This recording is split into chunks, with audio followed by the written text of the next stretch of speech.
In 1970, the average British worker earned about £28 a week. Sounds like nothing. But with that money, he could raise a family, pay the mortgage, and still have enough for fish and chips on Friday. Today, the average weekly wage is £680. That is 25 times more. Yet people can barely afford the rent. Something went terribly wrong between then and now. This is that story. 1970. The last year of pounds, shillings and pence. A full-time male manual worker took home £28 a week. That was roughly £1,400 a year before tax. A modest sum by any measure. Women earned far less. The average female manual worker brought home just £13.19 a week, roughly half the male wage. The Equal Pay Act had only just been passed. True equality in the pay packet was decades away. Non-manual workers did better. A man behind a desk earned £35.16 a week, about £1,860 a year. The gap between blue-collar and white-collar was already wide in 1970. A male schoolteacher in 1970 earned about £1,880 a year. Today, that same job pays around £35,000, a rise of roughly 18 times. Sounds generous, until you check the prices. A hospital nurse earned roughly £900 a year. Today, around £29,000. That is a 32-fold increase. Nurses have done slightly better than teachers in raw numbers, but neither profession can buy what it once could. Wages rose 25 to 30 times over 55 years. But inflation over the same period multiplied prices by 15 to 20. So the real gain is narrower than it looks. And as we shall see, it depends entirely on what you are buying. Let us start with what people bought every single week. The shopping basket. In 1970, a housewife walked down the high street with a few shillings and came home with everything the family needed. Here is what it cost. A pint of milk, 1 shilling. That was 5 new pence. Today, the same pint costs about 65 pence, a rise of 13 times. Milk has actually become cheaper relative to wages over the decades. A large sliced loaf cost 1 shilling and 9 pence. That is 9 new pence. Today, about £1.40, a rise of 16 times. Half a pound of Anchor butter was 1 shilling and 7 pence, 8 pence. Now it is £2. Half a dozen eggs, 2 shillings and 3 pence. That was about 11 pence in new money. Today, a box of 6 costs around £1.40. Eggs have risen about 25 times. Still manageable when wages rose 30 times. A pint of beer in 1970, 2 shillings and 11 pence. That is 15 new pence. Today, the average pint costs £5.50 or more, a rise of 37 times. Beer has outpaced wages. The taxman took his share. Fish and chips at Little Chef in 1970, 5 shillings, 25 new pence. Today, a proper portion from the chippy costs £9 to £12. That is a rise of up to 40 times.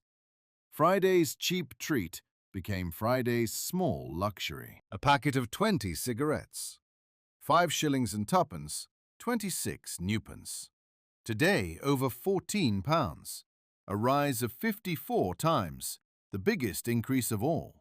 Duty and health taxes made smoking the most expensive habit in Britain. The good news.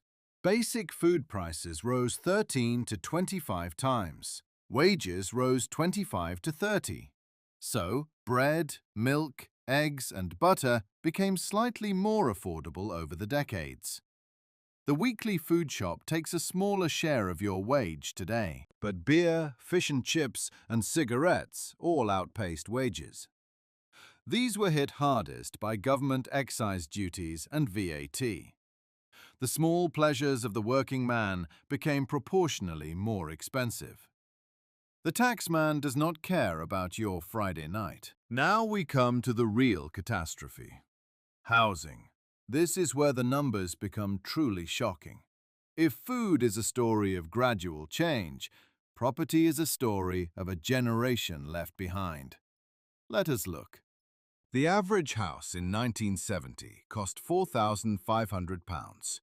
A family home, 3 bedrooms, a garden, a garage. On a street with neighbours you knew by name. £4,500. Remember that number. Today, that same house costs £272,000, a rise of 60 times. But wages only rose 32 times.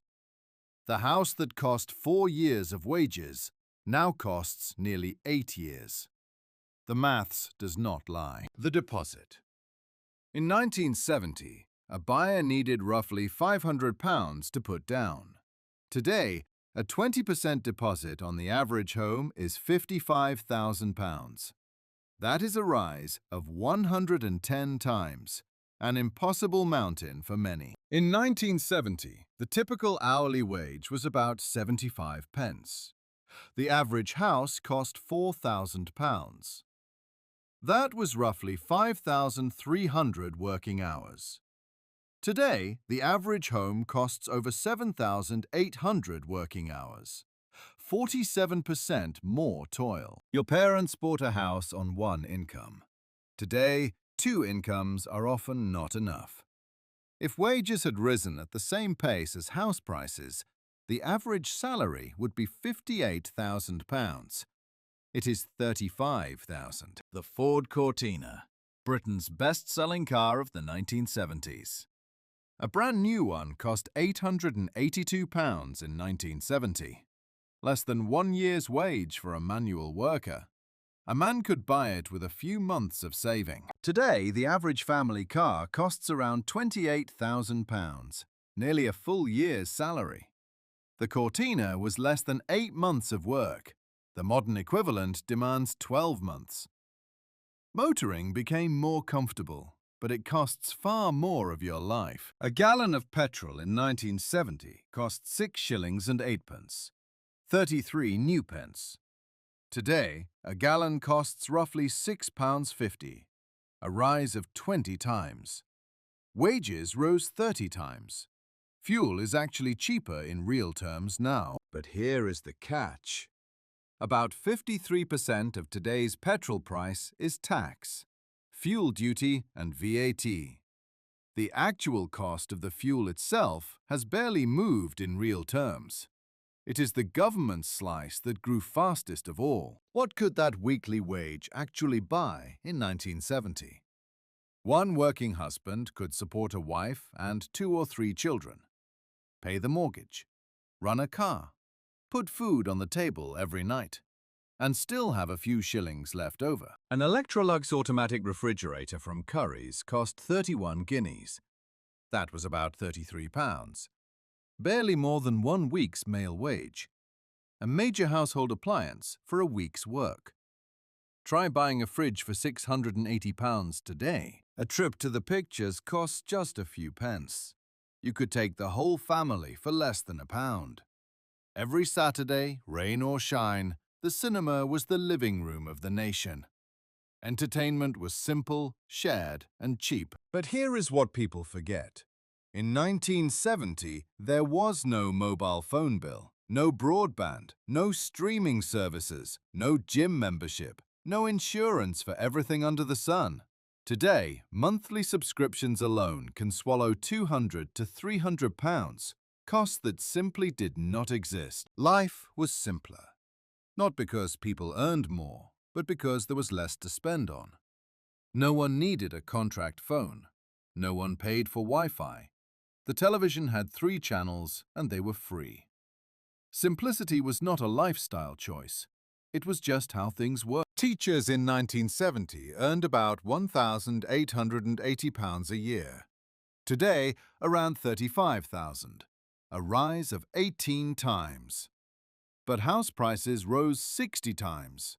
A teacher in 1970 could buy a house in 2.5 years. Now it takes nearly 8. A police constable in 1970 earned about £1,200 a year. Today, roughly 28,000, a rise of 23 times. Respectable, but still below the pace of housing costs. The bobby on the beat could once afford the street he patrolled. Not anymore. These stories of what honest wages once bought must not be forgotten. If you value documentaries preserving British history and the memories of ordinary working people, please subscribe to this channel. Press the bell icon for notifications, like and share. Help ensure these voices echo through generations. Coal miners earned about £1,500 a year in 1970. Hard, dangerous work. But it paid well for a manual trade. A miner could own his terraced house and raise a family in dignity. Then the pits closed. The industry vanished. The wages with it. The biggest winners. London Underground drivers earned roughly £1,100 a year in 1970. Today, they take home over £56,000, a rise of 50 times, more than any other trade on this list. Strong unions fought hard for those wages, and they won. The difference between a teacher's 18-fold rise and a tube driver's 50-fold rise comes down to one word: unions. Where organized labor held firm, wages kept pace. Where it weakened or vanished, workers fell behind. The data tells the story plainly. Collective bargaining worked. A London postman in 1970 earned £20.16 a week. Honest, respectable work. He knew every house on his round by name. By 1975, that rose to nearly £47. Wages almost doubled in 5 years. Inflation was running wild. A London bus driver in 1973 earned £37.50 a week, including overtime. He drove the route master through streets he could afford to live on. Today, a bus driver earns around £35,000 a year, but those same streets now cost £1 million or more. In 1970, a boy could leave school at 15. No A-levels, no degree. He walked into the factory on Monday and started earning on Tuesday. By 25, he owned his house. No debt, no student loans, no side hustle. Just steady work and a fair wage. One wage. That was all it took. The wife stayed home. The children were fed. The mortgage was paid. There was coal for the fire and a roast on Sunday. This was not wealth. This was ordinary working-class life in 1970. And it was enough. Today, both parents work because they must. Childcare costs a fortune. The mortgage demands 2 salaries. The choice to have one parent at home is a luxury few can afford. The numbers changed, and so did the shape of family life. Not always by choice, but by necessity. The numbers say we earn more, and we do. But the cost of a life has risen faster than the wage that pays for it. Food is slightly cheaper. Petrol is slightly cheaper. But housing, the single biggest expense, has run away from ordinary people like a train with no brakes. In the 1970s, the average home cost 3.5 times the average salary. Today, it is closer to 8 times. For young people in London and the South East, it is far worse. An entire generation has been priced out of the life their grandparents took for granted. Have our lives really got better, or just more expensive? We have central heating and color television, holidays abroad, and supermarkets full of choice. But the man on the factory floor in 1970 had something that many today do not: security. A home of his own, and time with his family. What was your first wage, and what could you buy with it? A pint? A pair of shoes? A week's rent? Every generation remembers that first pay packet, the weight of it in your hand, the pride of earning your own money. Tell us in the comments below. If this brought back memories, share it with someone who remembers when £5 felt like a fortune. When a fiver bought the round at the pub, a portion of fish and chips for the family, and still left change for the morning paper. Those days are gone, but the memories remain. The numbers have changed. £28 became 680, but somewhere along the way the simplicity was lost. The corner shop, the neighbor over the fence, the children playing in the street. A life measured not in pounds earned, but in the richness of days lived. Next time on this channel, the television programs that kept the whole country glued to the screen. When 15 million people watched the same show on the same night. When there were only 3 channels, and every one of them mattered. Do not miss it.